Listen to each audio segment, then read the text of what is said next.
Which one of the following chemicals is used in the beauty parlour for hair straightening. ये कुछ question है जो chemistry का expect कर सकते हैं, केमिस्ट्री में है ये, है ना। इसमें पूछा गया विच वन ऑफ द फॉलोइंग चार केमिकल दे रखे हैं, इनमें से बताइए हम जो ब्यूटी पार्लर में हेयर स्ट्रेटनिंग करवाते हैं भाई, मतलब लड़कियां करवाती हैं, आप नहीं, मतलब जो हेयर स्ट्रेटनिंग करवाते हैं उसके लिए क्या यूज करते हैं, क्या यूज करते हैं, सल्फर। ठीक है, इसके अलावा जो सल्फर होता है, इसके अलावा अच्छा देखो मैं ये क्वेश्चन करा रहा हूँ पर कोशिश कर रहा हूँ आपको 10-15 क्वेश्चन इस रिलेटेड बता दूँ, है ना। अपना नोट कर लें, जैसे भी कर लें, मेरा ये नहीं कि यही क्वेश्चन है, एक क्वेश्चन से क्या होगा। सल्फर का इसके अलावा कहाँ पे यूज होता है, जो रबड़ होती है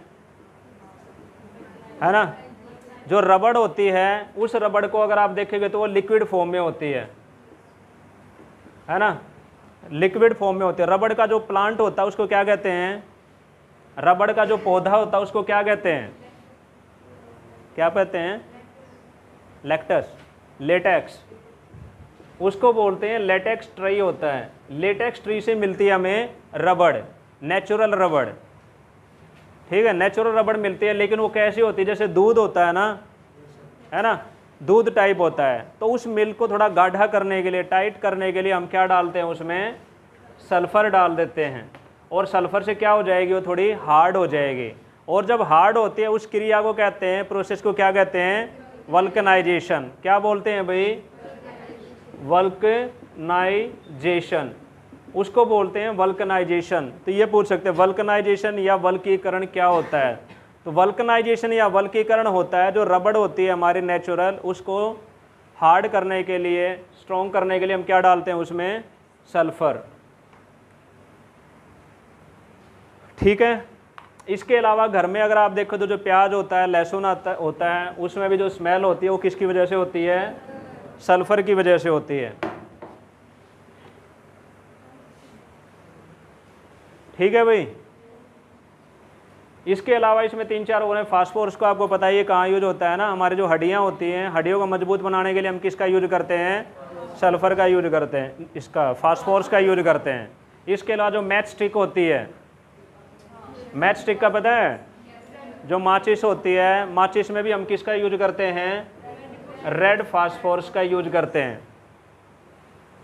ठीक है, जो ऊपर जो घिसाने का नहीं होता वो पता है, जिस पे हम जलाते हैं उसको, तिल्ली को, वो किसका होता है, रेड फास्फोरस का होता है। सिलिकॉन का इंपॉर्टेंट एक चीज़ है, सिलिकॉन किस में यूज होता है भाई, हमारा जो भी चिप्स बनते हैं ना कंप्यूटर के अंदर, माइक्रो प्रोसेसर हो, रैम हो, रोम हो, हर चीज़ में हम क्या यूज करते हैं, हम यूज करते हैं सिलिकॉन का। सिलिकॉन के अलावा दूसरा एक चीज़ और आ सकती है, जर्मेनियम।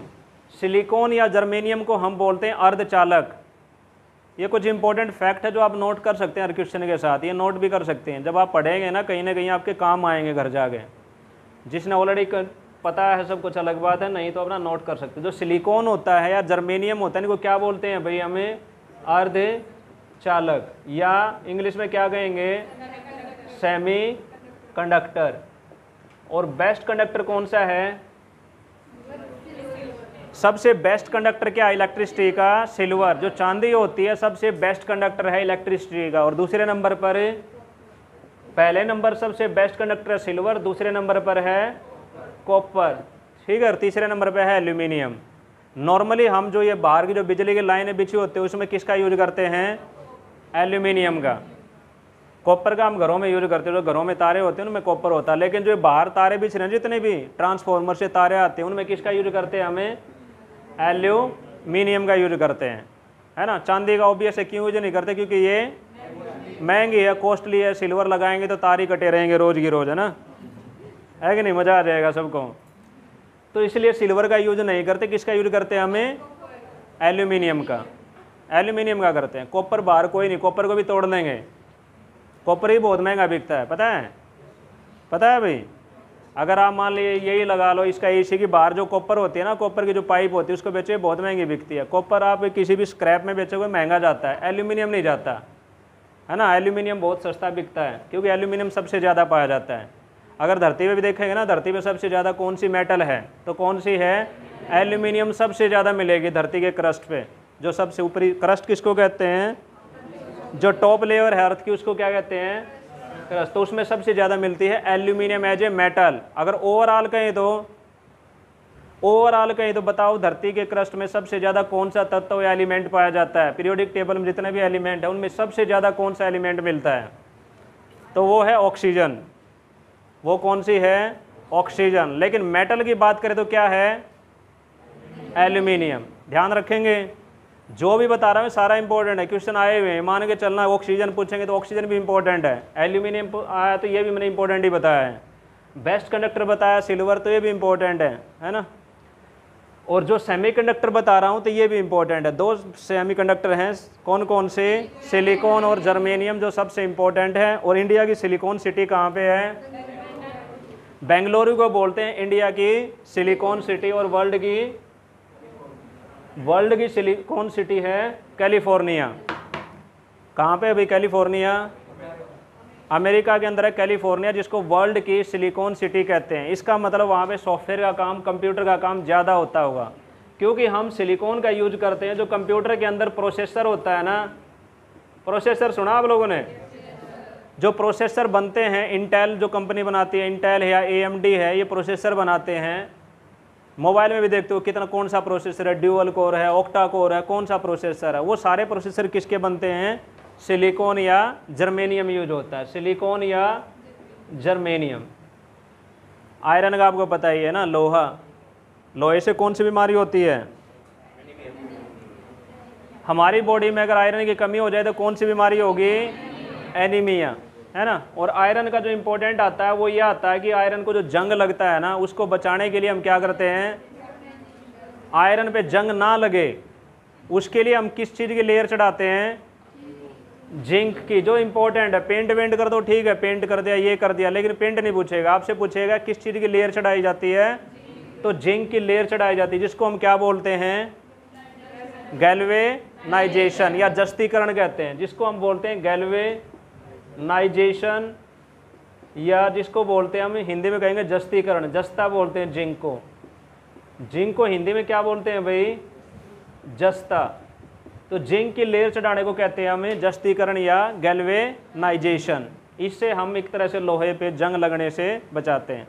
लोहे पे जंग लगता क्यों है? हवा में एक तो मॉइस्चर होता है और दूसरा, 2 इंपॉर्टेंट फैक्टर है ना। एक तो हवा में क्या होती है? नमी, और साथ में ऑक्सीजन। अगर ये दोनों चीज़ें मिलेंगी तभी क्या लगेगा? जंग लगेगा। और एक की भी सप्लाई आपने क्रॉस कर दी, है ना, एक पानी नहीं मिला तो भी नहीं लगेगा, ऑक्सीजन नहीं मिली तो भी नहीं लगेगा, दोनों अगर मिल रही हैं तो क्या लगेगा? जंग लगेगा। ध्यान रहेगा ये। तीसरा इससे इंपॉर्टेंट आता है जंग से ही, अगर जंग लगता है तो जो लोहा होता है सेम वेट रहता है, भारी हो जाता है, हल्का हो जाता है ना, तो उसका भार बढ़ जाता है। जब जंग लगेगा, जंग लगने के बाद लोहे का भार क्या हो जाएगा? बढ़ जाएगा। जंग ना लगे उसके लिए हम क्या करते हैं? जिंक की लेयर चढ़ाते हैं, जिसको हम क्या बोलते हैं? गैल्वेनाइजेशन। इंडिया में लोहा कहाँ मिलता है? इंडिया के कौन से स्टेट में लोहा मिलता है सबसे ज़्यादा? सबसे ज़्यादा उड़ीसा में। अगर कोयला पूछें तो झारखंड में है, अगर लोहा पूछे सबसे ज़्यादा तो कहाँ पे है? उड़ीसा। उड़ीसा की कैपिटल क्या है? और CM है नवीन पटनायक है क्या? है ना। उड़ीसा के जो CM है वो कौन है? नवीन पटनायक है। ठीक है भाई, इसमें और कुछ बचा है? ठीक है, हो गया।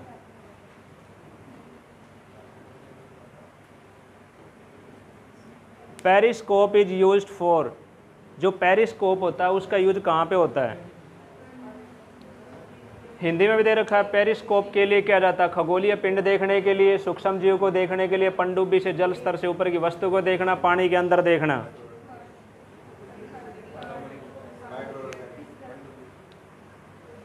कोई नहीं, पेरिस्कोप ऐसे इस तरह का होता है ना। जो पेरिस्कोप है इससे देख के पता लग रहा है कुछ? ये किस में लगा होगा वैसे? है ना, जो पनडुब्बी होती है या सबमरीन होती हैं, सबमरीन या पनडुब्बी के अंदर लगा होता है ये, है ना। सबमरीन पता है भाई सबको, है ना। इंडिया की 2-4 सबमरीन का पता है? पता नहीं मुझे, जैसे INS विक्रांत या कुछ इस तरह से कुछ ये रहती है ना। तो ये जो पेरिस्कोप है बेसिकली बाहर का देखने के लिए ना, पनडुब्बी तो नीचे रहेगी पानी के, बाहर का देखने के लिए हम किसका यूज करते हैं, पेरिस्कोप का यूज करते हैं।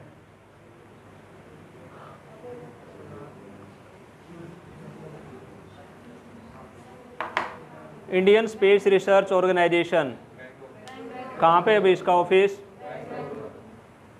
ठीक है, ये तो सबको पता होगा ना। इसरो का पता ही होगा ना, जितने भी सैटेलाइट लॉन्च करते हो कौन करता है? जैसे चंद्रयान हो या मंगलयान हो, सारे किसने लॉन्च करे होंगे भाई? इसरो नहीं करे होंगे, क्योंकि इंडिया की जो स्पेस एजेंसी है यही है। हालांकि अब प्राइवेटाइजेशन भी हो रहा है, बाहर से दूसरी कंपनी को बिका रहा है, तुम भी करो। जैसे अमेरिका में नासा है, नासा एक प्राइवेट कंपनी है, प्राइवेट है या नहीं? स्पेसएक्स है, जो स्पेसएक्स है ना, जो स्पेसएक्स है वो प्राइवेट है। इवन नासा भी हो, मेरे ख्याल से नासा भी हो, वहाँ गवर्नमेंट का कम ही रोल रहता है। हाँ, नासा के लिए बजट, हाँ तो फिर गवर्नमेंट ही होगी। ठीक है, नासा गवर्नमेंट ही होगी। जो स्पेसएक्स है ना वो है, स्पेसएक्स का नाम सुना होगा ना, कौन है इसका फाउंडर है? हाँ, इलोन मस्क करके है कोई। ठीक है, जो इसरो है इसका हेड ऑफिस कहाँ पे है भाई? बेंगलोर में। जो बेंगलोर को जब सिलिकॉन सिटी कह रहे थे वही है ना। इसके अलावा इसको दूसरा अगर देखा जाए तो क्या कह सकते हैं? स्पेस सिटी भी कह सकते हैं, क्योंकि जो स्पेस में जो भी हम चंद्रयान मंगलयान कोई सा भी छोड़ते हैं तो वो कहाँ से छोड़ते हैं? कहाँ से छोड़ते हैं वैसे? जो लॉन्च करते हैं वो कहाँ से करते हैं? कहाँ पे? श्रीहरिकोटा है ना। जो लॉन्चिंग होती है, जो लॉन्चिंग पैड है इंडिया का वो है श्रीहरिकोटा में। कहाँ पे है भाई? श्रीहरिकोटा। और ये कहाँ पे है? आंध्र प्रदेश में। तो श्रीहरिकोटा है, ये कौन सी लेक में है? ये आइलैंड है एक तरह से, है ना। जैसे कौन सा? माजुली आइलैंड सुना? माजुली या मोजुली, जो ब्रह्मपुत्र नदी के ऊपर है ना। ब्रह्मपुत्र के ऊपर एक आइलैंड है, क्या नाम है उसका? मंजुली है, मंजुली नहीं है, माजुली। हाँ, एन है उसमें, एन तो नहीं है। माजुली या मोजुली जो भी है, ये भी इम्पोर्टेंट है वैसे। ये ना, ये पहला डिस्ट्रिक्ट है जो रिवर डिस्ट्रिक्ट है, रिवर के ऊपर डिस्ट्रिक्ट डिक्लेयर कर दिया है। नदी के अंदर है, समझ रहे हैं? ये दोनों तरफ नदी बह रही है, दोनों के चारों तरफ नदी है ना। इधर से भी नदी जा रही है, मान लो बीच में ये है, इधर से भी ब्रह्मपुत्र जा रही है, इधर से भी ब्रह्मपुत्र जा रही है, पीछे से तो आ ही रही है, तो ऐसे है बीच में। ये कौन सा आइलैंड है? माजुली आइलैंड। कहाँ पे है ये? असम डिस्ट्रिक्ट में है। ऐसे ही जो श्रीहरिकोटा है ये भी एक तरह से आइलैंड टाइप है। किसके ऊपर है? पुलिकट सुनी है? पुलिकट लेक, पुलिकट लेक सुनी है भाई? जो पुलिकट लेक है ये भी कहाँ पे है? आंध्र प्रदेश में। वैसे पुलिकट लेक है जो आंध्र प्रदेश और तमिलनाडु की जो बाउंड्री है ना, जहाँ पे दोनों की बाउंड्री है, मान लिया तमिलनाडु है और ये आंध्र प्रदेश है, दोनों की यहाँ बाउंड्री पे है पुलिकट लेक। तो इस पुलिकट लेक पे ही क्या है? श्रीहरिकोटा है। श्रीहरिकोटा से ही हम क्या करते हैं, जितने भी हमारे लॉन्चिंग होती है वो सारी कहाँ से होती है? श्रीहरिकोटा से होती है। लॉन्चिंग करते हैं वो क्या क्या होता है, उसको क्या बोलते हैं? हम रॉकेट बोलते हैं। रॉकेट उसको लेके जाता है ना। वैसे इसमें एक यूज होती है, अगर आप इसी में पढ़ा हो आपने, एक तो PSLV होता है और एक होता है GSLV। इनकी फुल फॉर्म भी पूछ लेते हैं सीधा सीधा, है ना। PSLV क्या है? Polar satellite launch vehicle. और GSLV की जियो स्टेशनरी सैटेलाइट लॉन्च व्हीकल, है ना। इनकी फुल फॉर्म भी आ जाती है सीधा सीधा। तो ऑब्वियस है जो जियो स्टेशनरी सैटेलाइट लॉन्च व्हीकल है वो कहाँ पे भेजेगा सैटेलाइट को? जियो स्टेशनरी ऑर्बिट में भेजेगा। और जो पोलर सैटेलाइट व्हीकल है ये वाला, ये रहता है हमारा, चल छड्डो रहने दो, ध्रुव के आसपास ही रहता है वैसे।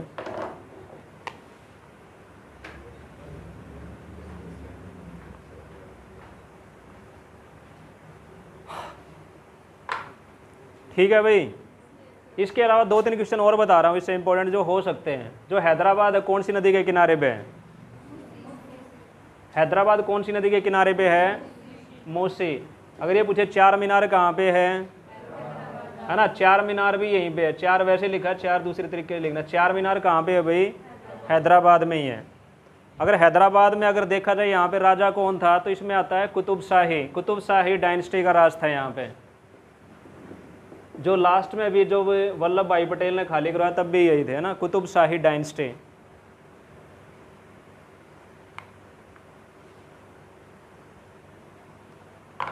ठीक है, मुंबई का आपको पता ही है, वैसे इकोनॉमिक कैपिटल इंडिया की।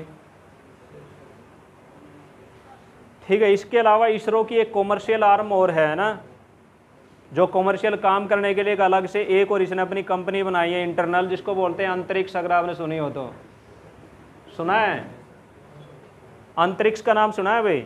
इसरो की ही एक सब्सिडरी कंपनी है। सब्सिडरी मतलब उसी की छोटी कंपनी, अपने पैसे से उसने एक छोटी कंपनी और बना दी। ये लेती है इसरो के लिए बिजनेस। मान लिया मेरे को कह रहा हूँ कि जी मुझे एक सैटेलाइट लॉन्च करना, तो मैं अंतरिक्ष के पास जाऊँगा कि मेरा एक सैटेलाइट लॉन्च करवा दो, तो अंतरिक्ष डील करेगी, हाँ आपका 1000 करोड़ में करा देंगे, 500 करोड़ में करा देंगे। इस तरह की जो डील करने के लिए उन्होंने एक अलग से बना दी है। तो यही अंतरिक्ष करती है। जैसे कई देशों के आपने सुना होगा, अमेरिका के सैटेलाइट लॉन्च कर दिए, अफ्रीका के कर दिए, तो उन सबको लॉन्च करने के लिए बीच में जो डील करता है वो कौन करता है? अंतरिक्ष नाम की जो एजेंसी है, एक तरह से कंपनी है। ये किसकी सब्सिडरी है? इसरो की है। ये काम करती है, कॉमर्शियल विंग बोलते हैं इसको, कॉमर्शियल विंग ऑफ इसरो। इसके अलावा हैदराबाद में एक और आता है वैसे, डीआरडीओ का, है ना, सुना है? अगर इसरो है तो एक डीआरडीओ भी है। डीआरडीओ की फुल फॉर्म क्या है? Defence research development organisation. ISRO के चेयरमैन ही पूछ लेते हैं वैसे। इसरो के जो चेयरमैन है वो कौन है भाई? के सिवान। और डीआरडीओ के सतीश रेड्डी हैं। जो डीआरडीओ उसके कौन है? सतीश रेड्डी। ये भी इंपॉर्टेंट है क्योंकि इसरो और डीआरडीओ न्यूज में रहती हैं। डीआरडीओ क्या बनाती है? मिसाइल विसाइल बनाती है ना। जो डीआरडीओ है वो क्या बनाती है? डिफेंस की चीज़ें बनाती है इंडिया की। जैसे अपना अग्नि मिसाइल हो गया, आकाश मिसाइल हो गया, ये सारी मिसाइलें कौन बना रहा है? डीआरडीओ। तो डीआरडीओ का काम है ये काम करना, और इसरो का काम है सैटेलाइट लॉन्च करना। ठीक है, लास्ट क्वेश्चन करेंगे बस अगला। ठीक है, बहुत हो गया।